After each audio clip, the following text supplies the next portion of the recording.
Hello, Toby. Pleasure to meet you.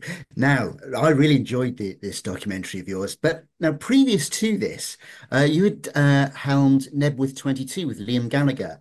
Now, Liam, Damon, very different people. How did you find dealing with both of them? How do they compare? That's a good question. I mean, obviously, totally different people. Kind of like equally lovable in very different ways. I'm always attracted towards anyone that's got character and humor. And in as much of those two things, there are parallels because they're both really funny and very characterful people. But they're again totally different people. I think when I was making Nebworth 22, what I really enjoyed was that it was the first big concert moment after the pandemic. So it felt like a real sort of amazing thing to be documenting such a big public moment. And then obviously this time it was just wonderful to be working a year later in the National Stadium. From my perspective, it was just such an incredible career highlight to do both of those seminal moments back to back. I'm not really expecting that that's going to keep rolling year to year. I think that that was a unique double year experience. But what Liam did that show and what Blur did at Wembley, they were both very special things. So to be a part of those stories and to tell those stories was amazing. So. So, how did the project come about for you? Did you have to pitch for it, or did they come to you because of Nebworth 22? Yeah, so I've worked with Damon and Graham separately on other projects. Actually, I run a record label called Transgressor with my friends Tim and Leela. So I had actually, sorry, my toddler Myra's going loco in the background, so apologies for the audio. But yeah, like basically, I'd worked with them on the record label side, helping them put out various records over the years. But even though there was that existing relationship, I still had to pitch for it. I had to write a treatment and make sure that there was a focus on the story for the Blur film and the documentary because they've had some brilliant documentaries come out in the past, and I wanted to make sure that this was a complement to those existing films and titles, and very much its own essence in its own thing. So that was kind of really important to me to tell a very emotional friendship story in that regard, and to talk about maturity and people coming back together after a long time and mortality and aging and all these sorts of things that the film sort of explores. So yeah, that was how it sort of came about. I had to put a story together, sit down with the band, and prove that I was hopefully the right person for the job. So the public now get to decide. So there, you've got loads of sort of unseen archive footage in this, yeah, especially kind of when they were called real lives, back when they were kind of, kids effectively. How did you locate all of that footage? So we had this amazing archive researcher, Catherine, who led the charge very much on archive, and we worked with her previously, and just thought she was amazing. Couldn't wait to explore working with her again. And what was great was that she was a huge Blur fan. So similarly to us producing it as well as herself, she and us knew what was in the public domain generally, like what photos had been seen, what kind of popular videos had been seen, etc.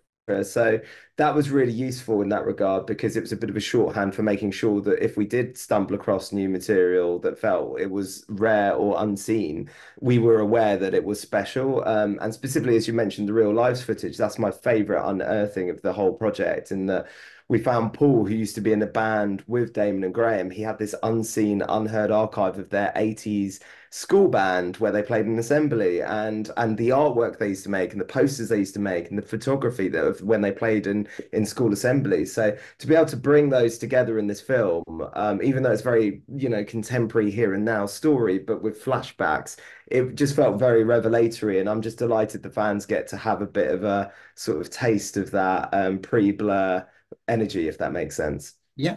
So there's a lot of, I mean, it's about an hour and three quarters of the film. And I should imagine that shooting the documentary, there's so much footage out there. What is there that's on the cutting room floor that you would have loved to included? That's a good question. I mean, there's just so much. I think one of the challenges when you're making a documentary or any film, when you've got specific themes and arcs, is you have to stay semi-consistent, religious to that ethos. Because if you don't, you can actually go adrift. And sometimes the documentaries, you have a story in your mind, but there's even a better one over here. So you have to still remain malleable and reactive. But overall, I think the discipline is very much trying to keep consistent to the themes and the story and the character arcs and development of the film that you're setting out to achieve. So there's a lot of stuff on the cutting room floor, but a lot of it didn't fulfill some of those objectives. But I would say, in short, there's just even more hilarious comedy. There's just, yeah, so many like great quotes and one-liners. There's also some great historical perspective on the band's entire career, but this isn't a legacy film. We didn't want to retell album by album, era by era, their entire story. Yeah. So it really isn't relevant, sadly, for this film. But maybe in the future, some of these insights and perspectives will find, well, yeah, like a home in a new way. But for now, I can't even imagine that, given we've just got to the end of this process. So there are so many great moments in this, but there is a moment where towards the end, just before the Wembley gig, where Damon seems to ask you and the crew, "We've not seen you for a moment. Where have you been? What happened there?"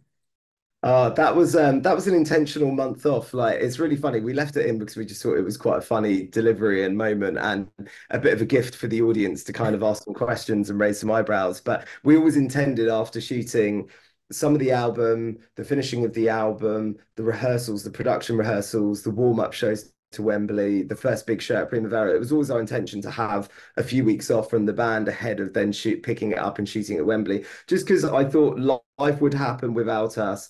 It would be nice to have a bit of space and distance on both sides to create a bit of a critical distance for the big Wembley moment. I guess I just didn't want us to become part of the furniture too much. I wanted it to still feel like there was a frisson when we were all in the room capturing things or things happening, if you will. But of course, life did happen. Dave had an injury, and immediately that was the first point of conversation that the week of the gigs, are they going to happen? And so, yeah, true to the intent, stuff happened. And I think that was Damon's humor. Like, where have you been? Look what's happened. We're falling to bits, But thankfully, of course, they didn't fall completely to bits, and the shows still happened and were incredible.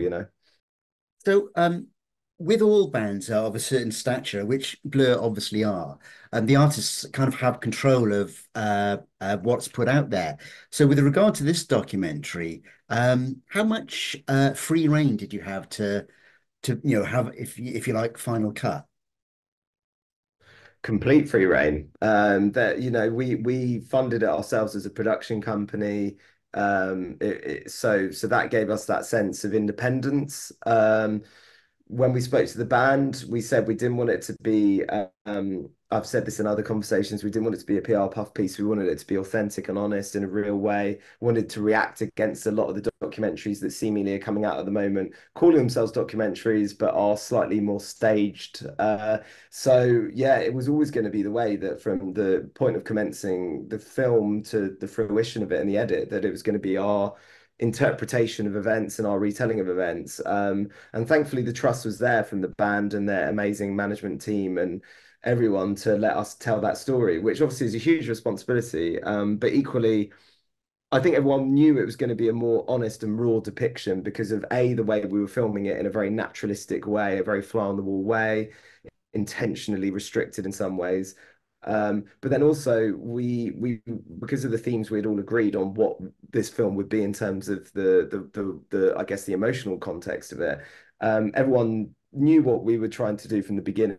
So when they then saw the final edit, even though it does feel quite candid and honest at times, it was very true to the essence of those conversations. It's like anything in life. If you don't manage expectations and you don't get aligned at the beginning, that's when the problem sets in. When you said something at the end and go, ta-da, and one person's thinking it's going to be this and the other person thinks it's going to be that. So I've learned through quite a few years of making films and programs that the best way to communicate is to set out your intentions, have it out at the beginning, and then yeah, then roll on and make it happen. And then finally, you've made several now music documentaries. Given your choice and carte blanche, who would be your dream band singer to make a documentary on? Oof. Well, obviously, I mean, Frank Ocean would be mind-blowing. I think he's a genius and a total enigma. Uh, the Strokes would be fascinating because you've got a lot of personality there, and a lot of people don't really feel like they know them that well. And there's a lot said about them, and they seem to have sort of like gathered a bit of a mystical sort of aura around them. And their last record was fantastic as well. Uh, who else? I mean, I loved working with Olivia Rodrigo a few years ago. We did this performance film called Sour Prom, which is like a high concept performance film. I'd love to work more with her. I think she's fantastic. But yeah, I think anyone that's like kind of got their own world, and you want to tap into it and tap on the window a bit and learn more about who they are and what their disciplines are and their philosophy about life more than even art and music. Like Yeah. those are the people that I'm intrigued by. So yeah, hopefully two or three of those might happen in the future. I'm putting it out into the ether. I'm speaking to you now, Simon. Hopefully this is going to manifest. To use that cheesy language that people love using at the moment. Well, yeah, I'm not commenting on that, but thank you for your time, Toby.